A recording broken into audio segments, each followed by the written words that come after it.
दोस्तों वीडियो शुरू करने से पहले बता दूं कि अगर आप हमारे प्रोजेक्ट्स और वेंचर्स में इन्वेस्ट करके एक बहुत अच्छा प्रॉफिट कमाना चाहते हैं तो आप लॉगिन कीजिए indieworldcrowdfunding.com पे।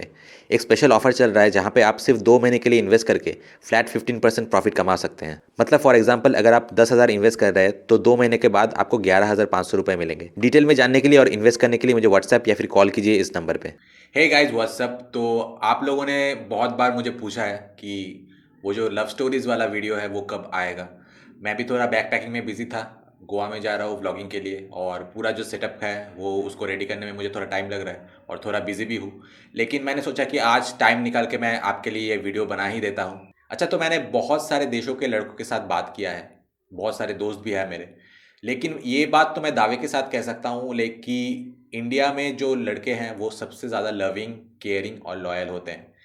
लेकिन it's a huge like majority portion ऐसे होते हैं, मैं कह सकता हूँ कि 50 to 60%। लेकिन इसके अलावा इनको अगर साइड में हटा के रखूँ मैं तो दो और टाइप के लड़के हमें मिलते हैं इंडिया में। एक होते हैं ओवर कॉन्फिडेंट ठरकीस और एक होते हैं सेल्फ रेस्पेक्टलेस स्टॉकर्स। अब ये लीजिए, मैं आपको कुछ एग्जांपल्स देता हूँ। ऐसे ऐसे मैसेजेस मुझे करते हैं लोग और ऐसे ऐसे कमेंट्स मैं देखता हूँ। अब ये देखिए मुझे व्हाट्सएप में कैसे मैसेजेस आते हैं। तो ये लिखते हैं, पहले तो इसने कहा कि ये मेरे रशियन कोर्स में एडमिशन लेना चाहते हैं। तो मैंने उसे अपना फ़ीस कहा कि ये तो मैंने बहुत ही कम रखा है, 2,000 रुपये लाइफ टाइम सब्सक्रिप्शन के लिए। मतलब ज़िंदगी भर मैं जो जो लेसन्स अपलोड करता जाऊँगा उन सारे लेसन्स का एक्सेस मेरे स्टूडेंट्स को मिलेगा सिर्फ 2,000 रुपये में। तो ये मुझे लिखा है कि ये अफोर्ड नहीं कर सकता 2,000 रुपये। तो मैंने कहा कि मैंने तो ऑलरेडी रेट जो है वो बहुत ही कम रखा है, तुम थोड़ा देखो, थोड़ा जब हाथ में पैसे आ जाए तो फिर एडमिशन ले लेना, कोई जल्दी तो है नहीं। तो ऑब्वियसली कोई भी ये सिचुएशन, किसी के साथ भी ये सिचुएशन हो सकता है कि वो पे नहीं कर सकता है, 2,000 रुपये भी उसके लिए बहुत ज़्यादा लग रहा है। लेकिन उसके बाद ये क्या लिखता है वो देखिए ज़रा। वो मुझे लिख रहा है कि are Moscow girls easy to date. मतलब सीरियसली मुझे ये समझ में नहीं आ रहा था मैं इसके बात पे हंसूँ या रोऊँ।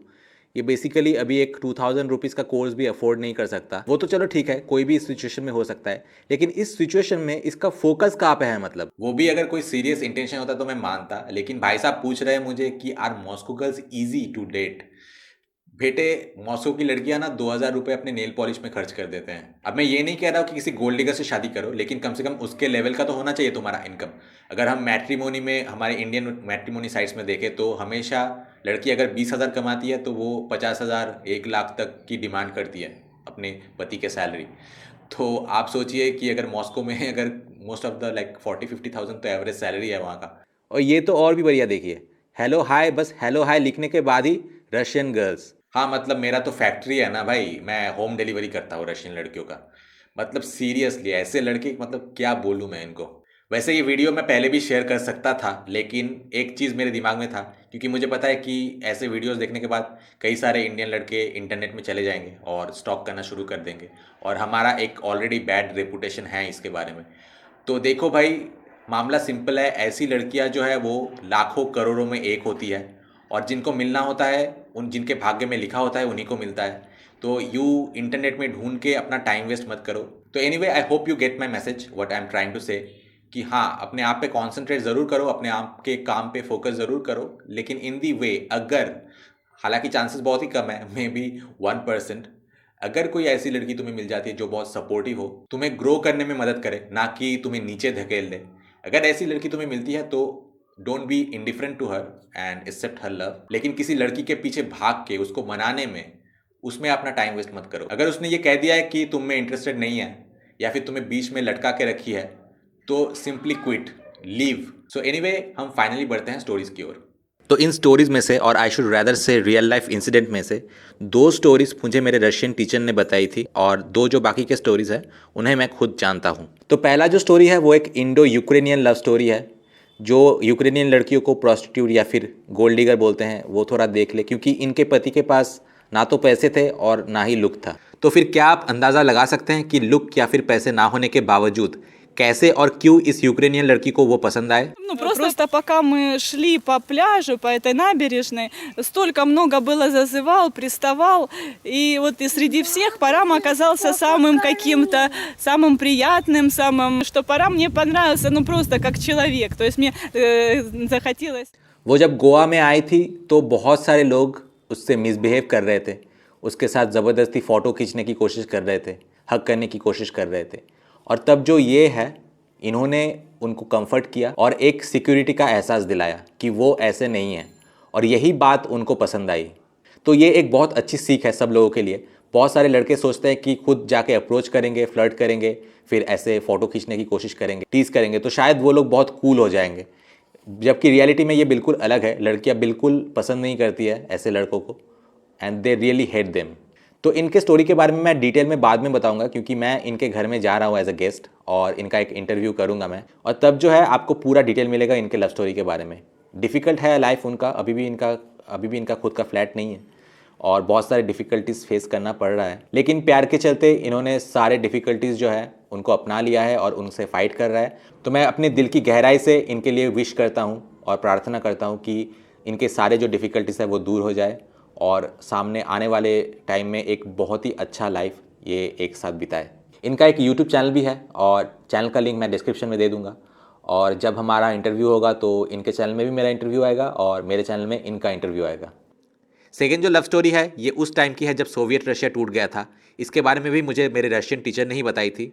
तो बेसिकली सोवियत रशियन टाइम में एक इंडियन था जिसका रशिया में एक बिज़नेस था, और उनका वाइफ जो है वो रशियन थी, और सोवियत रशिया टूटने के बाद सब कुछ बिल्कुल बिखर गया था और उनका बिज़नेस का डाउनफॉल भी तभी शुरू हुआ।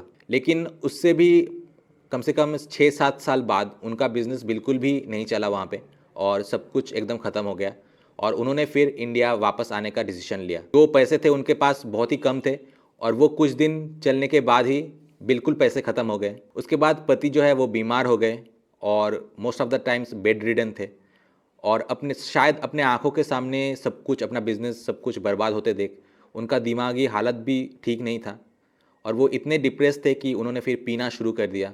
घर में कमाने वाला कोई नहीं था और बीवी ने फिर काम करना शुरू किया, लेकिन ऑब्वियसली वो एक रशियन है और इंडिया में उस टाइम ठीक ठाक जॉब मिलना बहुत ही मुश्किल था। तो उन्होंने बहुत ही जैसे कि ईट कैरी करना, ऐसे जो हार्ड जॉब्स है उसमें भी वो काम करते थे, और उस टाइम इंडिया में बहुत ही कम पैसे मिलते थे उसमें। उन्होंने छोटे छोटे ऐसे बहुत सारे काम करना शुरू किया, और फिर आके घर में पति का ख्याल भी रखते थे, उनके लिए मेडिसिन वगैरह सब कुछ वही खरीदते थे। ऐसे भी कई सारे दिन थे जब घर में खाने के लिए कुछ भी नहीं था, और उन्होंने ब्लड डोनेशन दे के फिर वहाँ पे जो एक छोटा पैकेट देते हैं लड्डू केक वगैरह का, वो घर में लेके आते थे और वही खाते थे। मतलब लिटरली आप कह सकते हैं कि अपना खून बेच के उन्होंने अपना घर चलाया। और यहीं पे ख़त्म नहीं होता, जब वो पैकेज देते थे जहाँ पे लड्डू केक वगैरह थे, वहाँ पे बहुत सारे चॉकलेट्स भी देते थे, और वो चॉकलेट्स जो है वो गरीब बच्चों में बांट देते थे। और मेरे टीचर ने कहा कि सारे बच्चे मतलब वेट करके रहते थे कि कब आंटी आएगी और उन्हें चॉकलेट देगी। मतलब उनका दिल इतना बड़ा था कि जो थोड़ी बहुत उनको मिलता था उसमें भी वो बच्चे में बांट देते थे। जब मैं ये स्टोरी मेरे रशियन टीचर से सुन रहा था तो दोनों की ही बहुत अच्छी खासी उम्र हो गई है, और हस्बैंड जो है वो वाइफ से 10 साल बड़ा था और बहुत सालों से बीमार भी था, तो वो बहुत किरकिरा सा हो गया है और बीवी को काफ़ी एब्यूज़ भी करते हैं, and sometimes it really crosses the limit. मेरे टीचर कभी कभी तो उन्हें कह देती थी कि मतलब रशिया में तो बिल्कुल सब कुछ सही हो गया है, वो 90s वाला क्राइसिस भी अब नहीं रहा। और बाय द वे जब वो आए इंडिया में तो बीवी मतलब जो वाइफ है उनकी, वो चाहे तो वहाँ पे रह सकती थी।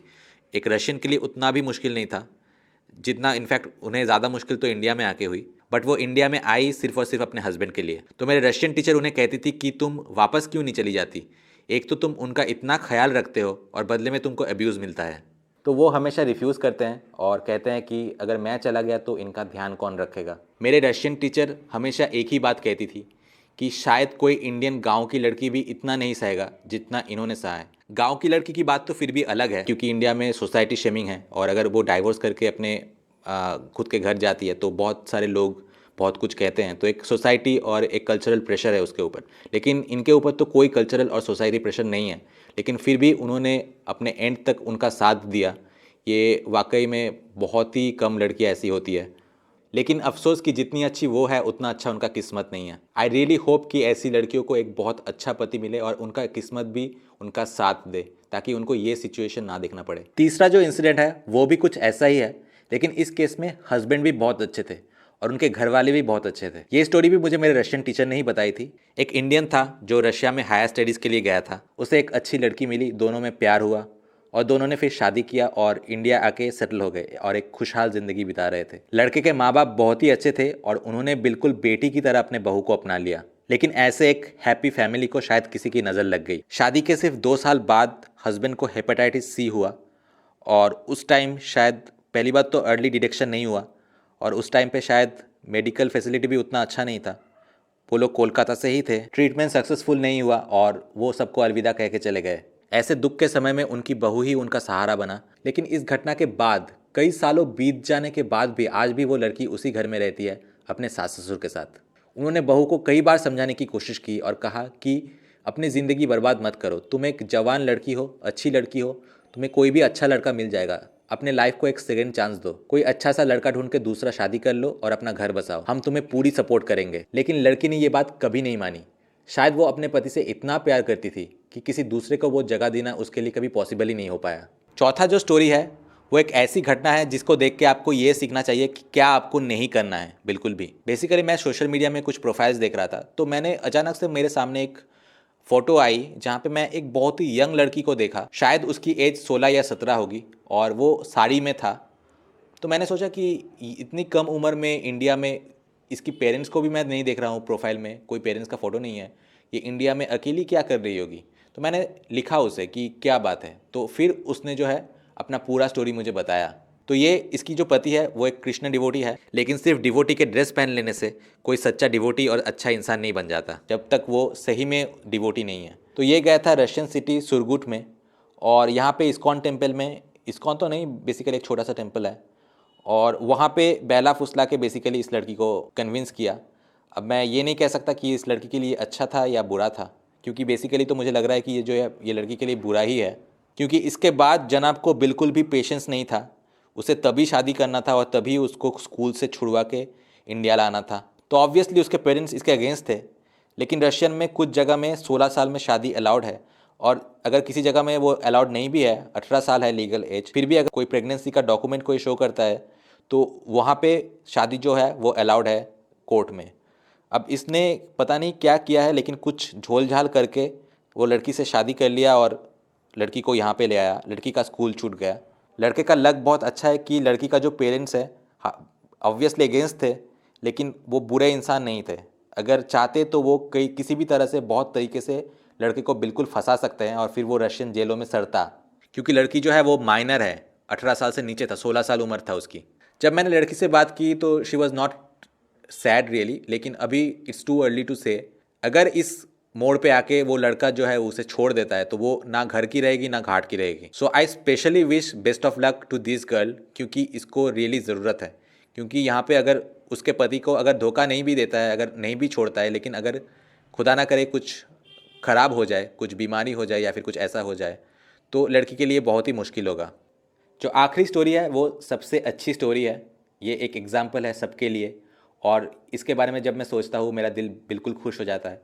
ये एक मेरे ही एक डिस्टेंट रिलेटिव कह सकते हैं। तो इंडिया को फ्रीडम मिले कुछ ही साल हुए थे और उस टाइम जो है उन्होंने जर्मनी का दौरा किया और वहाँ पे हायर स्टडीज़ के लिए बेसिकली अपना केमिस्ट्री ऑनर्स कंप्लीट करने के बाद वहाँ पे पीएचडी के लिए अप्लाई किया था और उनको स्कॉलरशिप मिली थी। तो जर्मनी से इनविटेशन आया था तो वो जर्मनी गए वहाँ पे पढ़ाई करने। स्कॉलरशिप मतलब उनकी जो यूनिवर्सिटी का फ़ीस था वो बिल्कुल ज़ीरो हो गया था, लेकिन फ़ीस ज़ीरो होने के बाद भी बहुत सारे एडिशनल खर्चे तो रहते ही हैं और फिर खाने का एक्सपेंसेस, रहने का एक्सपेंसेस, ये सब तो उनको पॉकेट से ही बेयर करना था और वो तब एक बहुत ही पुअर फैमिली से थे। तब तो majority of Indians were poor, अंग्रेज़ों ने बिल्कुल लूट लिया था हमको। तो वो एक छोटे से घर में पेइंग गेस्ट रहते थे और उनके लिए बहुत ही डिफ़िकल्ट था। और यूनिवर्सिटी के बाद वो न्यूज़पेपर डिलीवरी या फिर क्लीनिंग ऐसे कई सारे छोटे काम करते थे। जिस फैमिली के घर में वो रेंट पे रहते थे उनका एक बेटी थी जो उन्हें बहुत सपोर्ट करती थी। जब वो अपने part time jobs, newspaper delivery, cleaning जैसे जॉब्स करने के लिए जाते थे तो ये लड़की जो है उनका असाइनमेंट्स कंप्लीट किया करती थी और यही करते करते उनमें धीरे से प्यार भी हो गया। धीरे धीरे उनमें प्यार भी बढ़ता गया और उसके सपोर्ट के साथ साथ वो पढ़ाई में भी बहुत आगे निकल गए। ऐसे ही उन्होंने तरक्की का सिलसिला जारी रखा और वन फाइन डे जिस यूनिवर्सिटी में वो केमिस्ट्री में पीएचडी कर रहे थे उसी यूनिवर्सिटी में वो प्रोफेसर बन गए। क्या आप सोच सकते कि उनका मेरिट किस लेवल पे था? इतने सारे हार्डशिप्स के बाद भी, इतने सारे काम करने के बाद भी उनको पढ़ाई का बहुत ही कम टाइम मिलता था, लेकिन फिर भी उन्होंने इतना अच्छा रिजल्ट किया और जिस यूनिवर्सिटी में वो स्टूडेंट था उसी यूनिवर्सिटी का प्रोफेसर बन जाना, मतलब हैट्स ऑफ टू हिम। उसके बाद क्या होना था, पेरेंट्स को फिर शादी के बारे में बताया और पेरेंट्स खुशी खुशी मान गए। लेकिन यहाँ पे एक चीज़ कहना चाहूँगा कि जब वो यूनिवर्सिटी में पढ़ाई भी कर रहा था और उन दोनों के बीच प्यार हुआ था, तब भी पेरेंट्स को इसके बारे में पता था और पेरेंट्स ने खुशी खुशी अपना लिया था। जब वो कोई कुछ सक्सेसफुल कुछ भी नहीं था, in fact it was quite clear कि he was really from a poor family, तभी उनको पार्ट टाइम जॉब करने की ज़रूरत पड़ रहा था। तो ये तो क्लियर था, लेकिन फिर भी जो है पेरेंट्स बहुत ही सपोर्टिव थे, लड़की का पेरेंट्स। अगर इंडिया में होता कि लड़की जो है, बेटी जो है वो किराएदार के साथ प्यार कर बैठी, तो यहाँ पे तो मतलब बहुत कुछ हो जाना था। लेकिन उनके पेरेंट्स तब भी उनको सपोर्ट करते थे जब वो कुछ नहीं थे। हीरे को परखने के लिए भी बहुत अच्छा जौहरी चाहिए होता है, और यहाँ पे सिर्फ एडुकेशन की ही बात नहीं है, ही was really a good person, और यही जो है लड़की के पेरेंट्स को अच्छा लगा। आज वो बहुत बूढ़े हो चुके हैं, ऑलमोस्ट 80 ईयर्स के हो चुके हैं, लेकिन अब भी फिट है। उनका एक बेटा और एक बेटी है, और दोनों ही पढ़ाई लिखाई में बहुत ब्रिलियंट है। और कभी कभी वो इंडिया में आते हैं हमारे कोलकाता में, और उनके जो बेटा और बेटी है वो टूटे फूटे बंगाली में बात करते हैं, और वो और भी ज़्यादा क्यूट लगता है सुनने में। So all is well that ends well, और इनको देख के मुझे सच में बहुत खुशी मिलती है। इतना उम्र हो गया है और इतने साल बीत गए हैं, लेकिन इन दोनों के बीच प्यार को देख के आज भी ऐसा ही लगता है कि जैसे ये कुछ ही दिन पहले इनका रिलेशनशिप शुरू हुआ है। तो यहीं पे मैं अपना वीडियो ख़त्म करूँगा। आज मैंने ऐसे स्टोरीज़ बताए जहाँ पे पति इंडियन थे और पत्नी जो है वो फॉरेनर थी, बट बाद में मैं एक ऐसा भी एक वीडियो बनाऊँगा जहाँ पे मैं ऐसे स्टोरीज़ कवर करूँगा जहाँ पे पत्नी जो है वो इंडियन है और पति जो है वो फॉरेनर है। तो मिलते हैं आपसे नेक्स्ट वीडियो में। Till then good bye.